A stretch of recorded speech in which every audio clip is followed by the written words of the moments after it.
Hello guys, कैसे हैं आप लोग। आई होप आप लोग ठीक होंगे। तो आज का न्यू टॉपिक है आयतन प्रतिशत। तो इससे पहले वीडियो लेक्चर में मैंने विलियन किसे कहते हैं, विलियन की सांद्रता और विलियन की सांद्रता ज्ञात करने की कुछ इकाइयाँ भी बताई थी। तो भार प्रतिशत, आयतन प्रतिशत, ग्राम प्रति लीटर सांद्रता, मोल अंश, मोलरता, मोललता और नॉर्मलता, ये अलग अलग वीडियो लेक्चर में बताऊंगी और इससे जुड़े न्यूमेरिकल भी बताऊंगी, जो कि हर बार पेपर में पूछा भी जाता है और इससे जुड़े न्यूमेरिकल भी पूछे जाते हैं। बहुत ही इजी कॉन्सेप्ट में मैंने बताया था कि भार प्रतिशत क्या होता है, इससे जुड़े न्यूमेरिकल भी बताया था। बहुत ही इजी कॉन्सेप्ट था, आप एक बार देखोगे तो भूलोगे नहीं। तो आज का टॉपिक है आयतन प्रतिशत। तो आयतन प्रतिशत किसे कहते हैं? किसी विलयन के 100 इकाई आयतन में उपस्थित विलेय पदार्थ का आयतन प्रतिशत कहलाता है। तो आयतन प्रतिशत इसे V/V से भी प्रतिशत किया जाता है। तो विलेय पदार्थ का आयतन अपॉन विलयन का आयतन इंटू 100। परिभाषा क्या है? किसी विलयन के 100 इकाई आयतन में उपस्थित, यानी विलयन के 100 इकाई आयतन में विलेय पदार्थ का आयतन प्रतिशत कहलाता है। एग्जाम्पल कि 10% एथिल अल्कोहल का अर्थ होता है कि विलयन के 100 मिलीलीटर आयतन में विलेय के 10 मिलीलीटर आयतन में उपस्थित है। कितने? कि 100 मिलीलीटर आयतन में विलेय के 10 मिलीलीटर आयतन उपस्थित है। तो विलयन का आयतन प्रतिशत क्या होगा? तो विलयन का आयतन प्रतिशत क्या होगा? तो फॉर्मूला क्या था? विलेय पदार्थ का आयतन। तो यहाँ पे विलेय पदार्थ का आयतन कितना है? विलेय पदार्थ का आयतन यहाँ पे कितना है? 10 मिलीलीटर। और अपॉन में क्या था? विलयन का आयतन। तो विलयन का यहाँ पे आयतन कितना है? 100 मिलीलीटर। तो यहाँ पे 10 इंटू 100 मिलीलीटर इंटू 100, तो कितना आ गया इसका आयतन प्रतिशत? 10%। तो इसका आयतन प्रतिशत कितना आ गया? 10%। तो 10% एथिल अल्कोहल का अर्थ क्या होता है कि विलयन के 100 मिलीलीटर आयतन में विलेय के 10 मिलीलीटर आयतन उपस्थित होता है। तो विलयन का आयतन प्रतिशत कितना आ गया? 10%। तो इसका मात्रक नहीं होता है, क्योंकि ये प्रतिशत में होता है, इसलिए इसका मात्रक नहीं होता। तो अगला टॉपिक है ग्राम प्रति लीटर सांद्रता। क्या है? ग्राम प्रति लीटर सांद्रता। तो किसी विलयन के, क्या बोल रहे हैं? किसी विलयन के 1 लीटर में उपस्थित विलेय की ग्राम में मात्रा उसकी ग्राम प्रति लीटर सांद्रता कहलाता है। क्या बोल रहा है? ग्राम प्रति लीटर सांद्रता, कि किसी विलयन की 1 लीटर में उपस्थित विलेय की ग्राम में मात्रा उसकी ग्राम प्रति लीटर सांद्रता कहलाता है। अब इसके बाद अगला टॉपिक है मोल अंश। मोल अंश किसे कहते हैं? मोल अंश, तो मोल अंश को मोल प्रभाज भी कहते हैं। तो मोल अंश किसी विशेष घटक के मोलों की संख्या, कोई घटक है जिसके मोलों की संख्या और विलयन के मोलों की कुल संख्या की अनुपात होता है, उसे क्या कहते हैं? मोल अंश कहते हैं। यदि कोई पदार्थ A किसी पदार्थ B में, कोई पदार्थ A और किसी पदार्थ B में घुलता है और उनके मोलों की संख्या क्रमशः Na और Nb हो, तो उनके मोल अंश इस प्रकार है। यानी कोई पदार्थ है, तो पदार्थ A का मोलों की संख्या क्या आ जाएगा? Na, और पदार्थ V के मोलों की संख्या क्या आ जाएगा? Nv। तो इसी प्रकार A का मोल अंश का फॉर्मूला क्या बनेगा? A के मोलों की संख्या अपॉन विलयन के मोलों की संख्या। तो इसे हम क्या लिख सकते हैं? मोल अंश को हम XA, क्योंकि A के लिए निकाल रहे हैं, तो A का मोल अंश क्या होगा? XA बराबर Na upon Na plus Nb। तो विलयन के मोलों की संख्या, क्या आ जाएगा?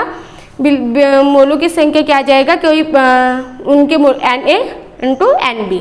तो Na प्लस Nb विलेय तथा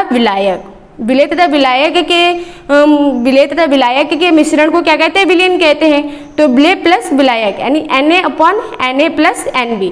उसी प्रकार अब है V का मोल अंश। V का मोल अंश कैसे होगा? V का मोल अंश V के मोलों की संख्या अपॉन विलयन के मोलों की संख्या। तो यहाँ पे A के लिए निकाले थे, तो A के मोलों की संख्या क्या आ गया था कि Na upon Na plus Nb। तो B के मोल अंश के लिए क्या होगा? XB बराबर Nb upon Na plus Nb। जब A के लिए बोलेगा तो ये निकलेगा, Na upon Na plus Nb वाला लगाएंगे, अगर बी के लिए बोलेगा तो क्या लगेंगे NB upon Na plus NB। तो ये एग्जाम्पल करके समझते हैं और अच्छे से समझ आ जाएगा। किसी पदार्थ A के 2 ग्राम को 18 ग्राम जल में मिलाकर एक विलयन प्राप्त किया जाता है। 2 ग्राम को 18 ग्राम जल में मिलाकर क्या बनाया जाता है, विलयन प्राप्त किया जाता है। तो विलेय A का मोल अंश परिकलित कीजिए। तो यानी Na आपके पास दे रखा है, Na आपके पास दे रखा है, Na कितना है आपके पास 2G 2 ग्राम, और NB कितना है 18 ग्राम। तो आपको निकालना क्या है, विलेय A का मोल अंश। अब अगर यहाँ पे विलेय B का मोल अंश बोलते तो फॉर्मूला क्या लगता कि XB बराबर NB upon Na plus NB। तो यहाँ पे विलेय A के लिए मोल अंश परिकलित करने के लिए कहा है, तो विलेय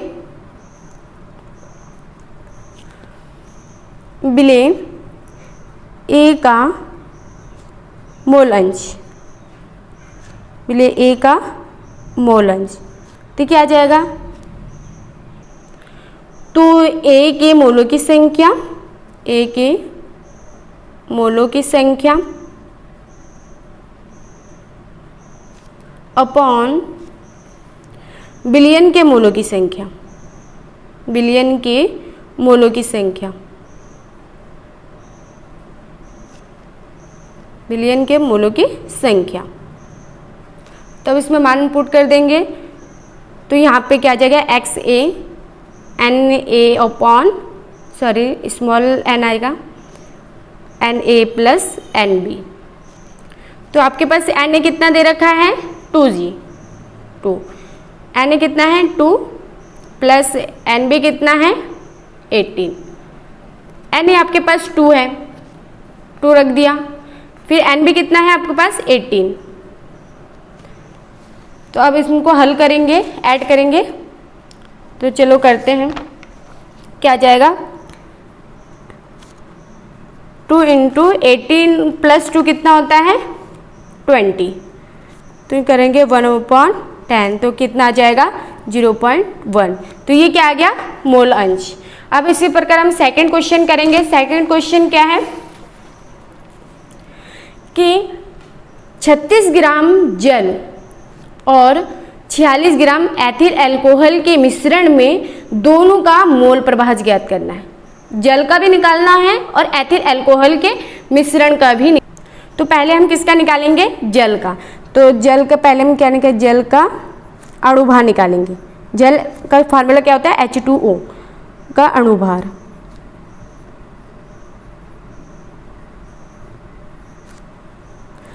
तो यहाँ पे हाइड्रोजन कितने हैं 2 इंटू हाइड्रोजन का जो परमाणु भार कितना होता है 1 होता है, प्लस ऑक्सीजन का परमाणु क्रमांक कितना होता है 8। तो इसका परमाणु भार कितना जाएगा 60। तो 2 प्लस 16 कितना आ जाएगा 18। इसी प्रकार आप जल के मोलों की संख्या निकालते हैं। जल के मोलों की संख्या, जल के मोलों की संख्या, क्योंकि यहाँ पे हमें मोल अंश किसका किसका निकालना है, जल का निकालना है और एथिल अल्कोहल। तो इसे हम N1 मान लेते हैं। क्या मान लेते हैं N1। तो यानी जल के मोलों की संख्या का फॉर्मूला क्या होता है, विलेय के भार, विलेय का भार अपॉन विलेय का अणुभार, विलेय का अणुभार। तो विलेय का भार कितना दे रखा है, कितना दे रखा है 36 ग्राम। तो 36 अपॉन विलेय का अणुभार हमने कितना निकाला, यानी जल का अणुभार कितना निकाला 18। तो कितना जाएगा, भाग देंगे तो 2 मोल आ जाएगा। इसी प्रकार हम किसका निकालेंगे, एथिल अल्कोहल का। जल का निकाल दिया, अब इसी प्रकार हम एथिल अल्कोहल के निकालेंगे। तो एथिल अल्कोहल का फॉर्मूला क्या होता है, एथिल अल्कोहल क्या होता है फॉर्मूला C2H5OH का क्या निकालेंगे अणुभार। चलो निकालते हैं। फिर यहाँ पे कार्बन कितने हैं 2 और कार्बन 2 है, और कार्बन का जो परमाणु भार कितना होता है 12, प्लस हाइड्रोजन कितने हैं 5, तो इसका परमाणु भार कितना होता है हाइड्रोजन का 1, प्लस ऑक्सीजन, ऑक्सीजन का परमाणु भार कितना होता है 16, प्लस हाइड्रोजन का कितना आता है 1, तो सबको ऐड करेंगे तो कितना आ जाएगा 46, कितना आ जाएगा 46। उसी प्रकार इसके हम क्या निकालेंगे एथिल अल्कोहल के मोलों की संख्या निकालेंगे। तो C2H5OH के मोलों की संख्या, तो वही फार्मूला लगेगा, तो इसे हम N2 कर लेते हैं। क्या मान लिया N2। तो विलेय का भार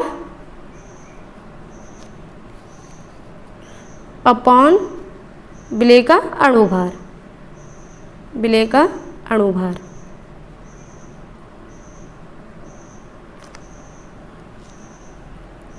तो विलेय का भार क्या है एथिल अल्कोहल का, तो एथिल अल्कोहल का विलेय का जो भार है कितना है 46 ग्राम, कितना है 46 ग्राम, 46, और एथिल अल्कोहल का जो अणुभार कितना आया है 46, इसे काटेंगे कितना आ जाएगा 1 मोल आ जाएगा।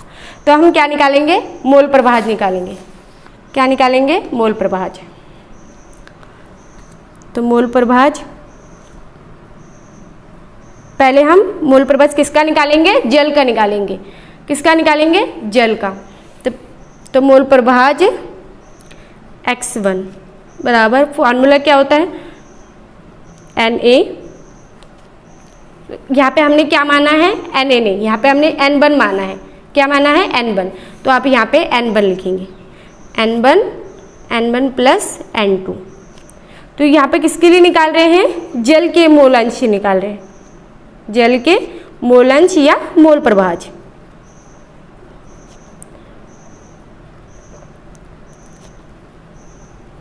तो यहाँ पे N1 कितना आया है, यहाँ पे जो N1 आया है कितना आया है 2, तो बस मान पुट कर देते हैं यहाँ पे कितना है 2, तो N1 2 प्लस यहाँ पे N2 कितना आ रखा है, हमने जो N2 निकाला है यहाँ पे N2 कितना आ रखा है 1, अब इनको ऐड करेंगे तो कितना आएगा 2 × 3, तो इनको डिवाइड करेंगे तो कितना आ जाएगा 0.67।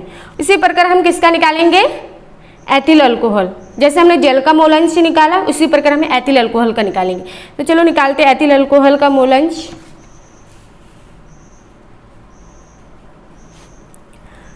यहाँ पे निकालते हैं एथिल अल्कोहल का मोल अंश